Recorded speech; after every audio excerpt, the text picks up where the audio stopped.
প্রশ্নে লেখা আছে ত্রিভুজ এবিসি এর এ কোণ 40 ডিগ্রি, বি কোণ 70 ডিগ্রি হলে ত্রিভুজ এবিসি কোন ধরনের ত্রিভুজ? তো ত্রিভুজ এবিসি তে এ কোণ 40 ডিগ্রি বলেছে। আমরা একটা ত্রিভুজ আঁকালাম আমি এই ত্রিভুজের এ কোণের মানটা প্রশ্নে বলেছে 40 ডিগ্রি, আর একটা বি কোণ দিলাম, এই বি কোণের মানটা লেখা আছে 70 ডিগ্রি। এই সি কোণের মানটা তো আমরা জানি না, তবে আমরা এতটুকু জানি ত্রিভুজের তিন কোণের সমষ্টি 180 ডিগ্রি।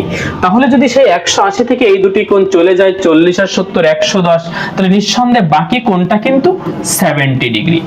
এখন তাহলে ত্রিভুজের তিনটি কোণ পাইলাম, একটা 40, একটা 60 আর একটা 60।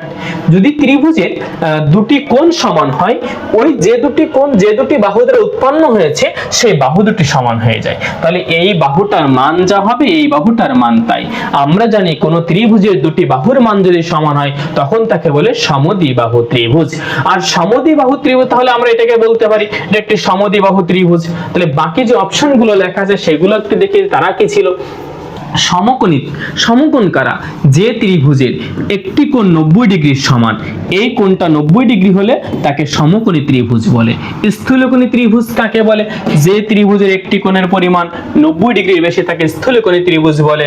আবার আমরা জানলাম সমবাহু ত্রিভুজ, যে ত্রিভুজের তিনটি বাহুর মান সমান, এই বাহুটার মান যা, এই বাহুটার মান যা, এই বাহুটার মান তাই, তাকে বলা হচ্ছে সমবাহু ত্রিভুজ। এ পর্যন্ত কি বুঝলাম? তাহলে ত্রিভুজটা কি ধরনের ত্রিভুজ ছিল? অথবা ত্রিভুজটা ছিল একটি সমদ্বিবাহু ত্রিভুজ।